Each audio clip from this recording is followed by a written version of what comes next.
C'est devenu la routine, pire comme une règle. Les appels à lyncher quiconque serait contre le projet de constitution de Pierre Nkurunziza prolifèrent. Un langage qui laisse penser que les auteurs ne craignent plus rien, encore moins la justice burundaise.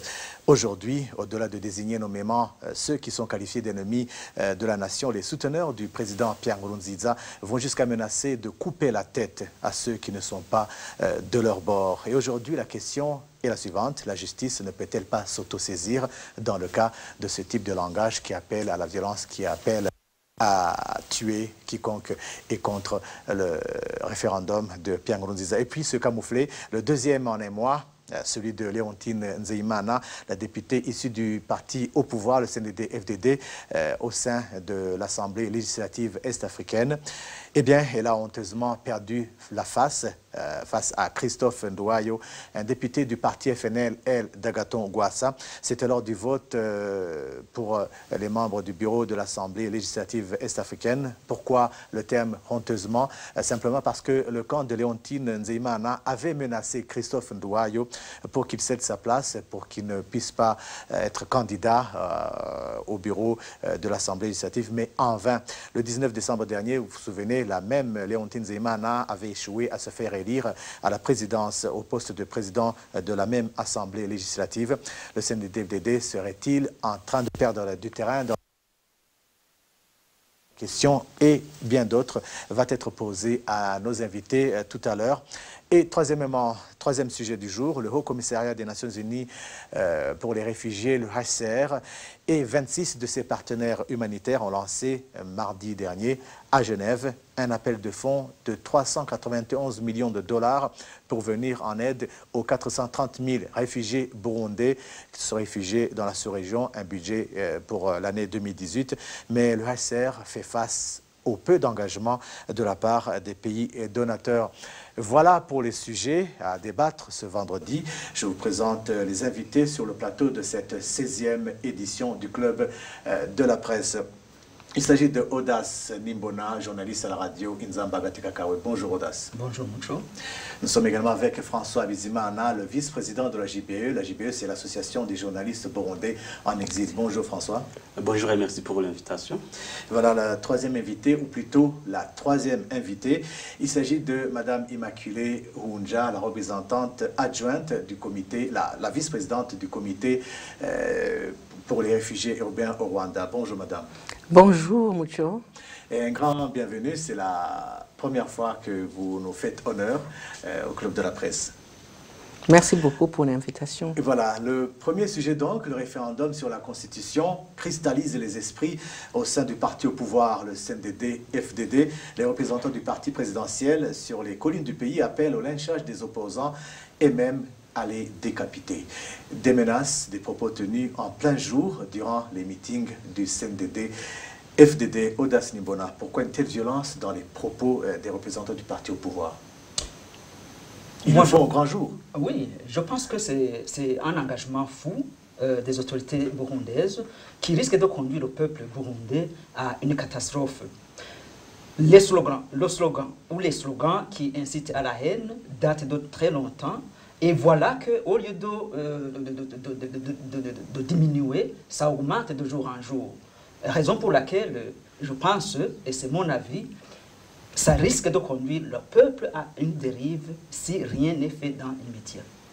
Alors François, le parti au pouvoir, le CNDD-FDD, fait campagne seul, bien sûr pour le oui.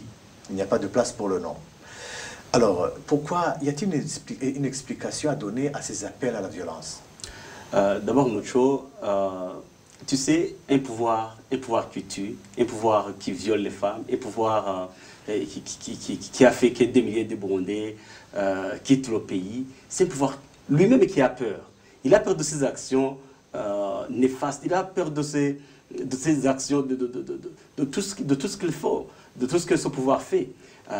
Alors, ce pouvoir a peur d'échouer dans tous ses plans. Il a beaucoup de plans. Le pouvoir est en train de voir comment changer la Constitution par force et piétiner les accords d'Arusha. Voilà, ils ont peur parce que le pouvoir sait lui-même que la population n'est pas derrière ce pouvoir. Parce qu'il n'y a pas des hommes et des femmes qui peuvent soutenir un pouvoir qui conduit le pays dans un gouffre. Donc, une simple explication est que ce pouvoir a franchement peur de ce qu'il a fait et de ce qu'il est en train de faire. Alors la question que tout le monde se pose, c'est que fait la justice? Est-ce que la justice ne peut pas s'autosaisir dans le cas des appels à la violence de la sorte? Madame Immaculée Oundja, que dit la loi? Mais face à de telles déclarations, face à de tels faits publics, on sait très bien que le code pénal burundi punit ce genre d'incitation à la violence, ces déclarations qui incitent la population à la violence, aux tueries.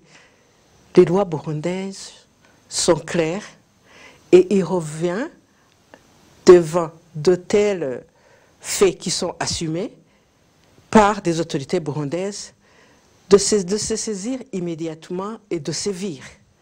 Mais qu'est-ce qu'on observe? On observe ce qu'on dit tous les jours.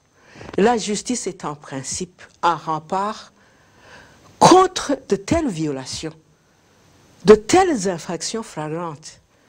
Mais il s'avère que nous sommes devant une situation où la justice est au service du pouvoir, est au service du régime, où celui qui commet de telles infractions n'est plus puni, mais devient plus une personne à qui on met devant la scène, qui assume et où on ne punit pas. Mais cette personne est plus protégée plutôt que... Et ça devient la victime qui devient... ou le bourreau qui devient la victime. Donc, c'est pour vous dire qu'il n'y a pas à s'interroger. Les lois sont claires. Les lois, la justice, c'est pour tout le monde. C'est pour protéger le faible. C'est pour protéger la victime.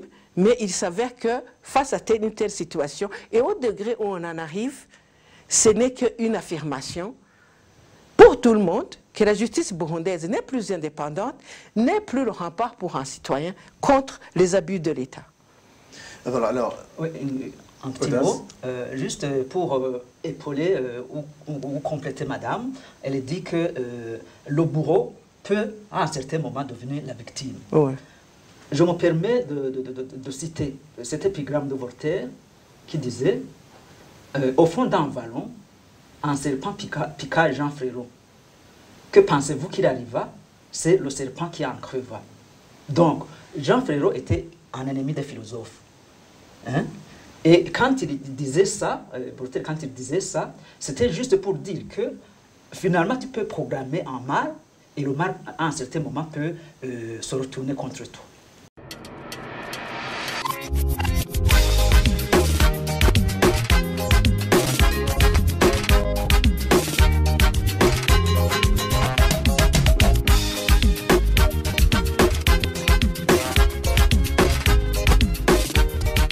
Alors nous enchaînons avec le deuxième sujet. Il concerne le second camouflet pour la députée est-africaine Léontine Nzeyimana. Elle est issue du parti au pouvoir, le CNDD-FDD, après avoir échoué à se faire élire à la tête de l'Assemblée législative est-africaine.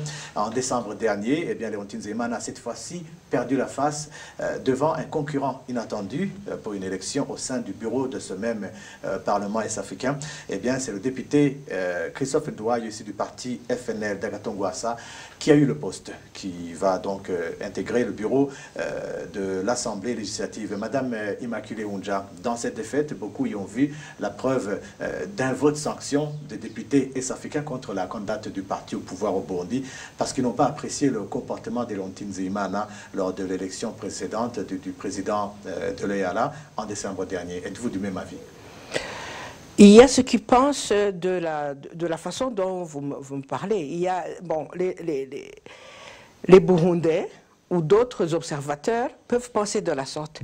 Mais à mon humble avis, la question, je ne la pose pas en termes de candidat. Il y a question de la représentation d'un État burundais. Et tout le monde, les électeurs ce qui devrait élire, on élit les représentants d'un pays. Mais dans ce cas, on connaît tout ce qui se passe dans notre pays. Alors, cette fois-ci, ceux qui votent, ce sont les députés de l'East Africa. Ils ont voté en âme et conscience. Ils ont voté celui qui a été élu, M. Nduwayo. Mais il y a aussi, à mon humble avis, de se poser la question. Quand on est à l'extérieur, quand on n'est pas sous la pression, Léontine était la candidate du pouvoir de l'État du Burundi, mais les députés représentent des partis politiques différents. À l'extérieur, ils votent en âme et conscience.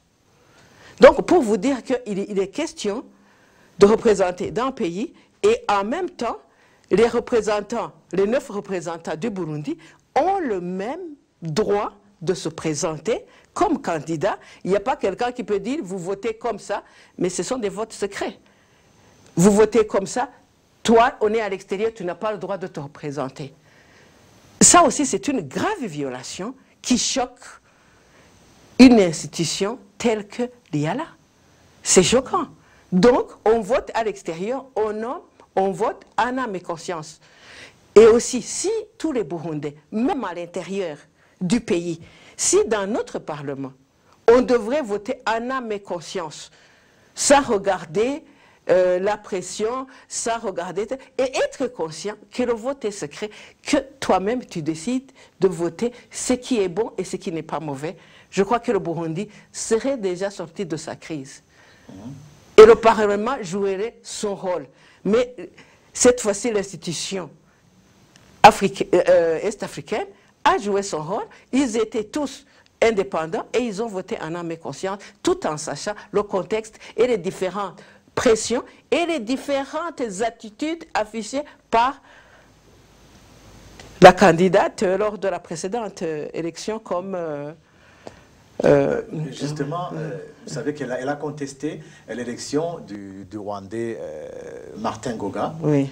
Et après, Léontine Nzemana et ses amis, ils ont même boycotté la séance.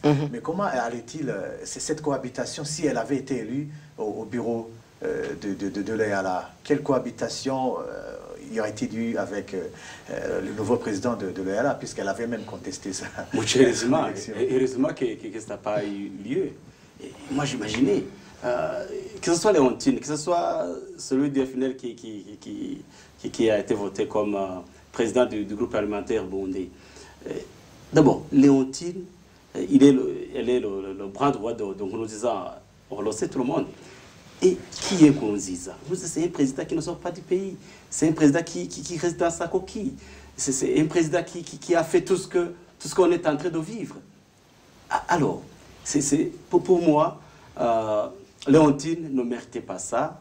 Et même celui du FNL, qui lui aussi, il représente le pouvoir de Bujumbura, après tout. Il est de l'opposition, mais il représente son pouvoir. Alors, c'est un pouvoir qui ne mérite pas d'être représenté au niveau du Parlement de l'East African Community. Pour moi, que ce soit Léontine, que ce soit ce FNL, il ne mérite pas, franchement, cette qualité de nous représenter dans l'East African Community. D'abord, je fais la projection sur le pouvoir qu'il représente, le pouvoir qui a fait que des milliers de Burundais quittent le pays, le pouvoir qui viole, comme je le disais bien avant, un pouvoir qui reprime, qui exécute les voix discordantes.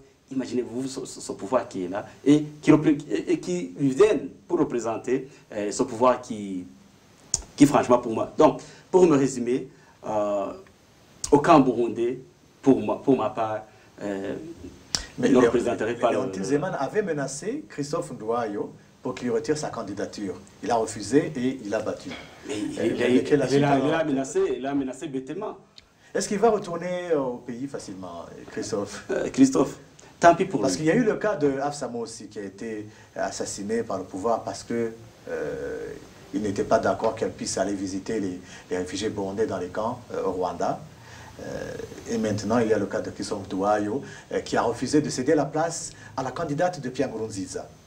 le fait d'accepter de représenter ce pouvoir que je faisais de donner une petite description, tant pis pour lui. Il va y retourner ou bien il va rester. C'est son choix, pour moi. Qu'est-ce que Moussa peut-il craindre pour sa vie quand il va retourner au Burundi? Vous savez, les âmes sont différentes. Il y a des gens qui sont engagés.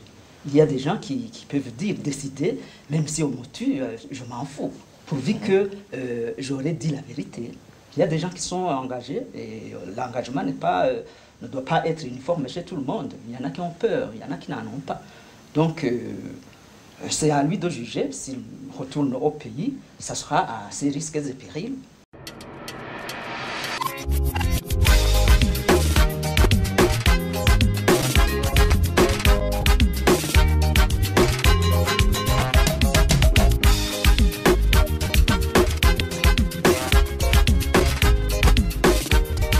Nous enchaînons avec le troisième et dernier sujet. Selon Catherine Wissner, la coordinatrice régionale du HCR pour les réfugiés burundais, eh bien, le HCR n'a jusqu'ici obtenu que 21% des fonds demandés en faveur des réfugiés burundais. Elle a également affirmé que les réfugiés burundais constituent la situation de réfugiés la plus sous-financée au monde. Madame Immaculée Hunja, vous qui gérez au quotidien le cas de la catégorie des réfugiés urbains, est-ce que vous êtes du même avis avec la coordinatrice régionale du HCR qui dit que la communauté internationale a oublié les réfugiés burundais? Ce que Madame Catherine a dit est tellement vrai dans la mesure où le HCR, une telle institution internationale, travaille avec plus les statistiques, les chiffres. Je peux affirmer, étant réfugié et étant dans un cadre de gestion des réfugiés, que les réfugiés burundais, partout où ils sont, c'est la catégorie la sous-assistée au niveau, je dirais, au niveau mondial. Mais pourquoi? Ça, c'est une affirmation parce que le HCR a des chiffres, et bien que parfois, il y a des mouvements qui peuvent diminuer, qui peuvent varier, mais le flux de réfugiés du Burundi vers le Rwanda n'a jamais cessé. On observe tous les jours, quand il y a des enregistrements, beaucoup de réfugiés qui arrivent dans le camp de transit, beaucoup de réfugiés qui sont transférés dans les camps et qui sont ici. Donc, le mouvement ne s'est jamais arrêté. Autre chose, c'est que quand elle parle qu'elle est sous-assistée, c'est tellement une affirmation par le fait que même étant réfugiés, nous suivons tout ce qui se passe dans les camps, même dans les villes et dans ces pays frontaliers avec le Rwanda. On se parle, l'OHCR fait des déclarations, les responsables des réfugiés font des déclarations et vous les journalistes, vous suivez tous les jours ce qui se passe dans ce cas. Les assistances qui étaient allouées dès le départ ont sensiblement diminué. Maintenant, on parlait que ça a diminué jusqu'à 25%, mais où on en arrive même où les assistances maintenant, on les donne, c'est à hauteur de 50%. Donc, ça diminue tous les jours. Vous parlez des rations alimentaires? Des rations alimentaires. Mais dans tous les secteurs, ce n'est pas uniquement la ration alimentaire. Mais par exemple, je donne un exemple. Au niveau de l'assistance, dans le cas de l'assistance médicale, au niveau des soins de santé, on observe qu'il n'y a plus de transfert vers le camp Mahama pour les malades, pour les amener ici dans les hôpitaux de Kigali. Donc, c'est pour vous dire qu'on a diminué, et quand il y a diminution des fonds des bailleurs, ça touche tous les secteurs. Donc, tous les secteurs, santé, éducation. Bon, vous savez, vous avez des enfants. Il n'y a pas eu d'assistance au niveau de l'éducation en milieu urbain depuis 2016-2017. Les enfants ne sont plus assistés en matière d'éducation. C'est pour vous dire, quand il y a une diminution des assistances, ça touche tous les secteurs et ça touche tous les droits qu'avaient des réfugiés. Revenons cette fois-ci sur la déclaration de Mme Catherine. Pourquoi maintenant il y a un cri de détresse où on mobilise? C'est parce qu'on est oublié. Mais pourquoi est-ce qu'on oublie? C'est parce que les bailleurs classiques, traditionnels du HCR diminuent parce que dans leur pays, ils ont des flux de réfugiés qui entrent cette fois-ci, par exemple, au niveau de l'Union africaine, qui est un grand contributeur au niveau du HCR. Au niveau européen, nous tous, nous voyons, nous assistons qu'il y a des flux de réfugiés, d'autres réfugiés qui viennent, des Syriens, qui viennent. Mais cette fois-ci, on doit partager Alors si on doit partager, on coupe. Là où il n'y a pas des actions de mobilisation. Mais qui mobilise en fait? Vous avez des pays de l'East Africa qui ont reçu beaucoup de réfugiés en même temps, en temps record, vous avez sur votre territoire. Mais ce sont ces pays qui doivent vous soutenir dans le plaidoyer, l'OHCR pour mobiliser, parce qu'ils n'en peuvent plus avec leurs réfugiés. Mais la question, là où je vais revenir, est-ce que maintenant, ces pays qui ont d'accueil de HCR ont-ils la même perception du problème burundais? C'est ça où la question maintenant. C'est ça la question. Quand tous ces pays devraient se mobiliser pour aider l'OHCR, c'est un organisme international, mais les pays d'accueil doivent aider, porter leur voix et aussi s'impliquer dans la résolution du problème qui a généré... Résoudre le problème burundais ou bien d'abord aider les réfugiés? Aider les réfugiés d'abord, les actions humanitaires, mais aussi, simultanément, s'impliquer dans la résolution du fait générateur, de la cause qui génère ces réfugiés qui doivent venir tout le temps, après cycliquement, qui doivent venir dans leur pays. Voilà. Justement, le HCR à Genève, il a dit craindre une crise des réfugiés oubliés qui guette la région qui a accueilli ces 430 000 réfugiés burundais. Est-ce ton avis, François? Ah oui, même dans le rapport trimestriel de Guterres, du secrétaire général de l'ONU, qui a récemment sorti, je crois dans son point 37, il dit que même si sur le sol burundais il n'y a pas d'affrontement militaire, c'est pas de dire qu'au Burundi il y a une paix durable. Il n'y a pas de paix. Il n'y a pas de paix parce que il pointe du doigt même aux militaires, aux Imbonerakure, certains policiers qui continuent à enlever des gens, qui continuent à tuer des gens. Donc, j'appellerai, pour ma part, mon opinion, j'appellerai ces pays qui interviennent dans ce domaine des hauts réfugiés de s'attaquer aux causes profondes des problèmes qui font qu'il y ait cette vague de réfugiés vers les pays limitrophes ou vers les pays qui sont loin, comme en Europe. Vous savez qu'il y a aussi des réfugiés. Nous parlons du Rwanda, de Tanzanie, mais il y a de l'Ouganda, mais il y a d'autres pays qui ont accueilli les réfugiés burundais. Alors, pour ma part, il faut que ces pays s'attaquent franchement aux causes profondes, de refuser à ce pouvoir de continuer à s'aimer des violences, à s'aimer de la haine, à propager des discours de haine qui font que les réfugiés, le nombre de réfugiés monte en flèche. Et vous savez qu'il y a une enveloppe pour une personne et tu vas le partager pour 5 personnes. Runja a mentionné que des réfugiés continuent, même en Europe, il y a des réfugiés. Donc, il y a cette enveloppe qui a diminué sensiblement parce qu'il y a un nombre qui continue à monter en flèche de réfugiés. Alors, il faut s'attaquer aux vrais problèmes, dire non à ce pouvoir ou à ces pouvoirs qui font qu'il y ait ce mouvement de réfugiés. Alors, vous parlez de la crise burundaise et le HCR, l'ONU, a tablé sur de nouvelles arrivées de réfugiés burundais en 2018. Ils ont dit qu'ils estiment à 50 000 le nombre de Burundais supplémentaires qui chercheront à trouver refuge dans les pays de la région cette année 2018. Audace, n'est-ce pas exagéré? Sur quoi l'ONU base-t-elle une telle estimation? 50 000 nouveaux réfugiés burundais. Bon, avant de répondre à cette question, j'aimerais revenir un peu sur les conséquences de ce manque d'aide aux réfugiés. Et actuellement, nous observons un mouvement dans des camps de réfugiés, notamment à Mahama, où des réfugiés commencent à quitter le camp parce que n'ayant pas de moyens pour y survivre. Et ils quittent le camp pour aller où? Au Burundi? Soit il y en a qui rentrent au pays, soit il y en a qui s'éparpillent sur le territoire rwandais, dans des centres urbains, cherchant du boulot, et peut-être qu'ils ne trouvent pas. Donc voilà les conséquences que je crains, qui sont liées justement à ce manque d'aide à ces réfugiés. Alors, répondant à votre question maintenant, si l'ONU prévoit une autre vague de réfugiés dans les jours à venir. Ils ont parlé de 50 000. De 50 000. C'est par rapport justement à cette situation malsaine qui se trouve dans le pays, une situation politique qui se dégrade de jour en jour, où des autorités qui devraient tranquilliser la population commencent déjà à leur faire peur en prononçant des discours de haine, en disant qu'ils vont être lynchés une fois ils n'obtempèrent pas aux ordres du parti au pouvoir. Voilà, donc les raisons sont fondées, les inquiétudes aussi.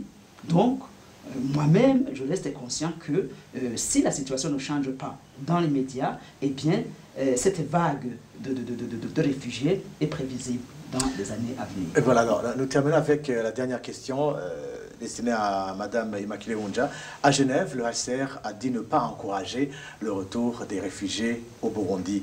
Le Haut-Commissariat aux réfugiés a réitéré son appel aux pays voisins du Burundi pour qu'ils continuent à laisser leurs frontières ouvertes et accueillir les demandeurs d'asile burundais. Est-ce que cette position du HCR est-elle raisonnable? Elle est raisonnable parce que le HCR suit régulièrement et tous les jours la situation ou l'évolution de la situation dans un pays. Donc, on sait même que, au regard de ce qui se passe et des différents rapports des différentes organisations et même des rapports des Nations Unies dont Bizimana vient de parler, il n'y a aucun rapport, même le plus récent dit que les tensions persistent. L'OHCR, ayant la mission de la protection internationale des réfugiés, ne peut pas encourager les réfugiés à rentrer, mais plutôt encourage les pays à continuer à protéger les réfugiés sur leur territoire, car ces tensions perdurent, et même en regardant qu'actuellement de telles déclarations, ce sont des déclarations, vous les faites le même jour, mais le monde entier suit en regard à ces déclarations. Vous ne pouvez pas dire rentrer alors que le pays... Il y a des tensions et des graves violations qui continuent.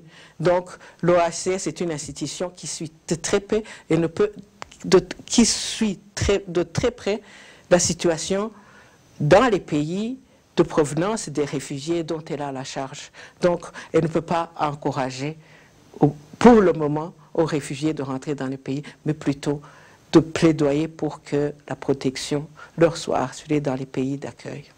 Voilà, c'est par ici que prend fin cette 16e édition du Club de la Presse. Merci à mes trois invités, Audace Nimbona de la radio Inzamba, François Bizimana de la JBE, l'association des journalistes burundais en exil, et Immaculée Hounja, la vice-présidente du comité pour les réfugiés urbains au Rwanda. Merci beaucoup. Je remercie également la technique. Ils sont derrière les caméras et à la régie, vous ne les voyez pas. Eh bien, ils font un très bon boulot pour que vous puissiez avoir ces images, mais aussi l'émission en audio sur le site de la radio Inzamba, c'est le www.inzamba.org, et aussi sur le site de la RPA, c'est le www.rpa.bi, et sur la page YouTube de la télévision Renaissance. Je vous remercie de votre attention. Je vous donne un rendez-vous vendredi prochain.